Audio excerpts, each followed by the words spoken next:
Hello students of class 11, welcome to the online tutorial classes for Vidya Bhavan High Secondary School. I am Megha ma'am and this video is for class 11 nutrition. This video is for protein chapter. The video number is part 6.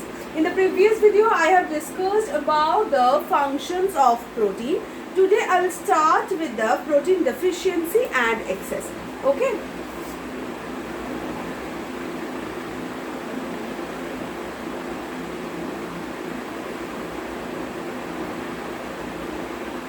So as all other nutrients, sometimes proteins also be deficient in our diet and can be excess in our diet. If we consume a large amount of the protein, then it can be a excess of protein, or if there are deficiency in our diet of the protein, then the protein deficiency diseases may occur. The protein excess diseases first today we will discuss. After that the protein deficiency diseases we will discuss.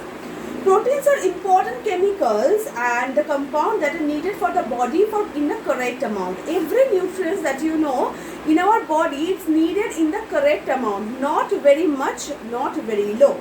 Okay, so if there is excessive amount of the protein or less amount of the protein, if the imbalance happen, then it can lead to the various kind of the diseases in the both factors, like in the protein deficiency also and in the excess also. In the both kind of the manner, the diseases can be formed. Okay, so firstly the protein excess diseases are mainly of the three types in your syllabus. The things are the kidney problems, liver damage and the brain damage. The three things. So the excess diseases, the first one is kidney problem, the second is liver damage, third is brain damage.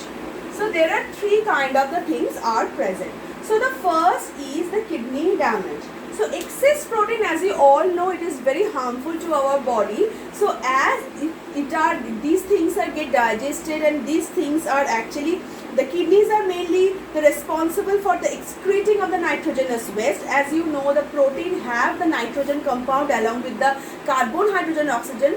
Protein is the only compound that have the nitrogen, and the kidney is responsible to digest or excrete the nitrogenous waste from the body.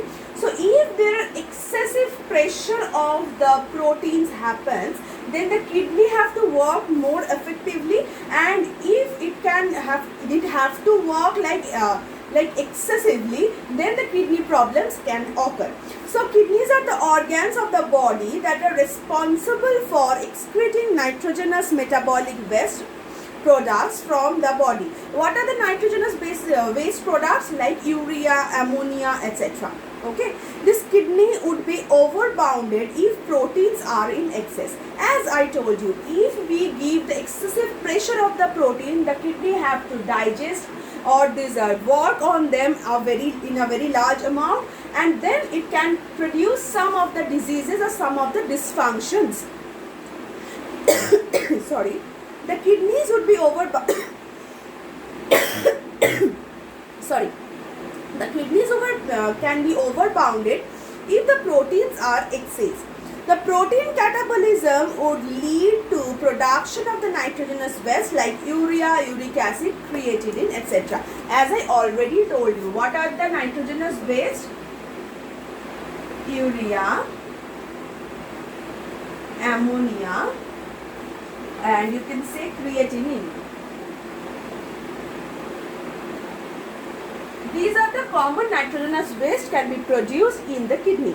Okay, that can also cause, if the excessive amount of these things can be produced, that can also cause the kidney problems or kidney damage. Excessive protein is associated with the kidney diseases like nephritis, like nephrosis, etc. Nephron is related to the kidney. You know, the nephron is present in the kidney. So the disease or the problems of the kidney are called nephritis, nephrosis. Nephritis, nephrosis. Okay. The next is liver damage. So liver is associated with several protein metabolic reactions like transamination, deamination. Transamination and deaminations are the characteristics of the amino acid, as you can say. The amino acid groups are being transferred to a different kind of the amino acid. It is called the transamination, and the losses of the amino acid or the nitrogenous part of it is called the deamination. Okay, so these functions, these regulations and these metabolic functions are done in this liver. What are they? Like deamination, transamination. These are the very important functions which are actually happening in the liver. Okay, so the excess protein are present, then the liver has to work much more, resulting hepatic complications. The problems related to the liver called the hepatic complications. So the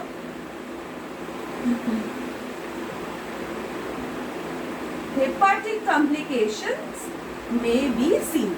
The next is brain damage. That is very important. Brain damage, and how the protein excess can be lead to the brain damage. We all have the sudden idea like proteins are very good for our body. If we can take excessive amount of the protein, then it can't be any problem.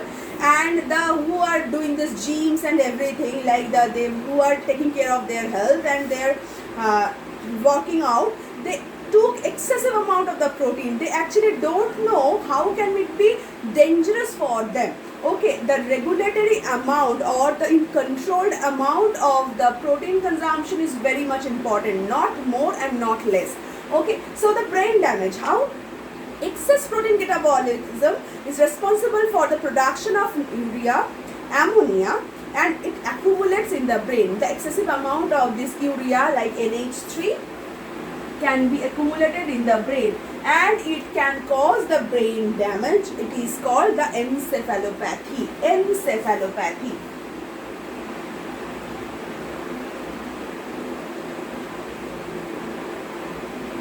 Okay, and this condition is commonly seen in hepatic coma. Hepatic coma. Okay, so if we are consuming excess amount of the proteins, so these three main problems can be seen in our body. The first is related to the kidney problems that are associated with the nephritis, nephrosis, etc. Second is liver damage that is associated with the hepatic complications that we call in our normal terms. Next is brain damage. It is very important. It is related to the accumulation of the NH3 or the nitrogenous compound in the brain, and it is leading to the encephalopathy, or it is also called the hepatic coma. Okay, so in the next video I will discuss about the deficiency of the protein. Till then, thank you.